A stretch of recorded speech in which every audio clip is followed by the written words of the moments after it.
This is CNN 10, and our first report this Thursday is related to international espionage. Thank you for watching. I'm Carl Azuz at the CNN Center. The United Kingdom is kicking 23 Russian diplomats out of the country and suspending its high-level communications with Russia. British Prime Minister Theresa May says this is the single biggest expulsion of Russian diplomats in more than 3 decades. So why is it happening? A former Russian spy who's 66 years old and lives in Britain was poisoned on March 4th. So was his 33-year-old daughter who was with him. They were apparently exposed to a nerve agent that's made in Russia.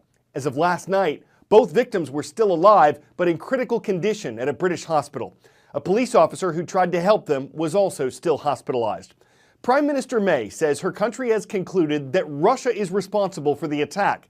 And she says the removal of the Russian diplomats, whom she described as undeclared intelligence officers, will hurt Russia's ability to gather intelligence in the UK for years to come. Russian government officials have called the accusations unfounded and said that Russia had no motive in targeting the victims. Russia also says the British government, quote, made a choice in favor of confrontation with Russia instead of completing its own investigation. The relationship between Britain and Russia has been rocky since another former Russian spy was assassinated in Britain in 2006.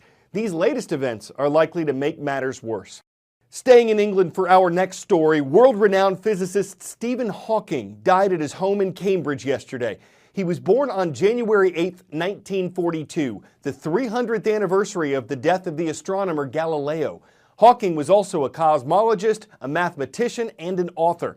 And while several of his theories met with skepticism or caused controversy in the scientific community, many people considered Hawking the world's greatest modern-day scientist. By any measure, Stephen Hawking's life was incredible. Even more so because in the 1960s, he was diagnosed with ALS, or motor neurone disease, and given just a few years to live. This rare form of motor neuron disease left him virtually paralysed, unable to express his profound vision of humanity and science without a voice synthesizer. At one point, I thought I would see the end of physics as we know it, but now I think the wonder of discovery will continue long after I am gone. But this was never a man bound by his own physical limitations. He revelled in a zero-gravity flight, freeing him, he said, from the confines of his wheelchair. He also wrote a series of children's books about space with his daughter Lucy. He had 2 other children and 3 grandchildren.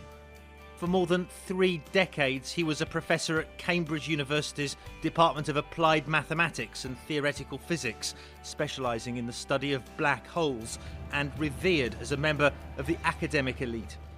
But Professor Hawking also did much to popularise science, playing himself in Star Trek Recessed in the opposite direction.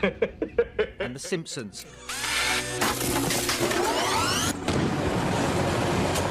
In 2014, his life and romance with wife Jane Wilde was depicted on the big screen in the acclaimed film The Theory of Everything.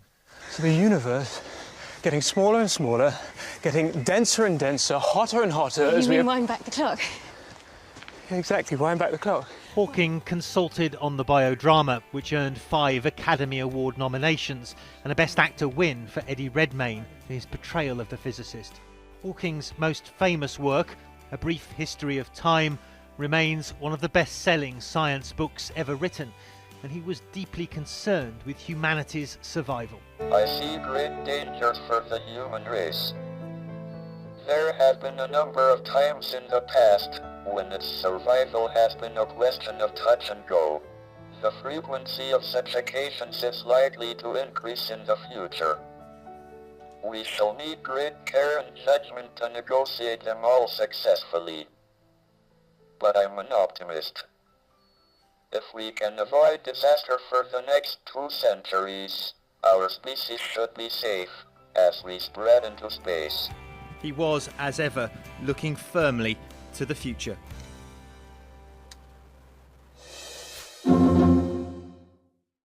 More than 3,000 walkout events were planned at schools across America yesterday, 1 month after a deadly shooting at a high school in southeast Florida. Students had planned to stay outside for at least 17 minutes, 1 minute for each of those fatally shot in Parkland. The two main things they wanted: stricter gun laws in the U.S. and an end to school shootings. One high school junior who participated in New York said students were all working together on the walkout, which was, quote, something we haven't seen from the adults in a very long time. At Florida's Marjorie Stoneman Douglas High School, students said they were overwhelmed by the nationwide support. Not all students were allowed to walk out. In several states, school districts said unauthorized walkouts would be punished by unexcused absences or suspensions. Some schools said they were concerned about student safety. And not all students who were allowed to walk out chose to.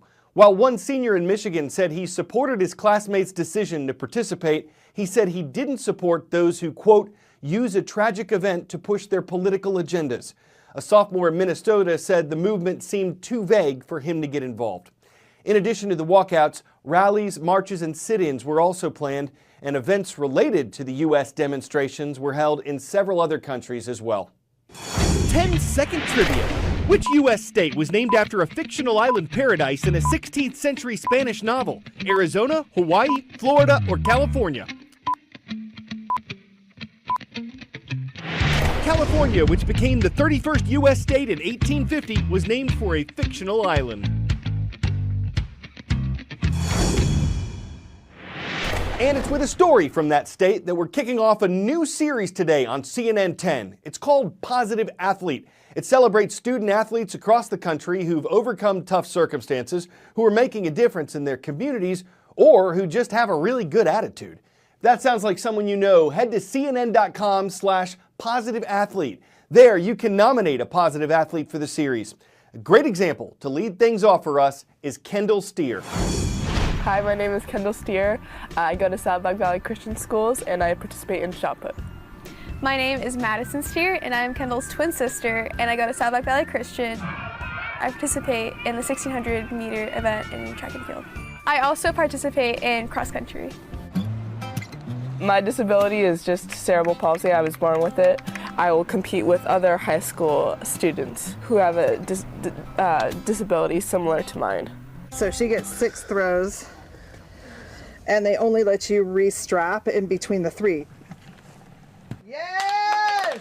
This is the U.S. Paralympic flag. Swing back. I'm hoping that one day, I don't know for sure, but maybe one day that I'll go to the Paralympics. My sister Madison, she's been in Southern sections this past season for cross country, and she was the only person in my whole entire school to actually achieve that. And California is a big state. Kendall has won the state of California for shot put, and she's also won nationally, which is huge because it's national, it's 50 states. Everyone kind of has their own battles and their own struggles, and just because mine is visible and you can see my disadvantages or what is difficult for me, it doesn't mean that life's over. Kendall has a greater reach, I think, than she knows, and then she'll give herself credit for. All the time we have people come up to us and say, Kendall has inspired me to join a sport. If you just say, oh, I'll never do this, I'm not good enough, then you'll always be in this state of mind where I'll never do anything, and you just have to just keep yourself in a positive mind frame.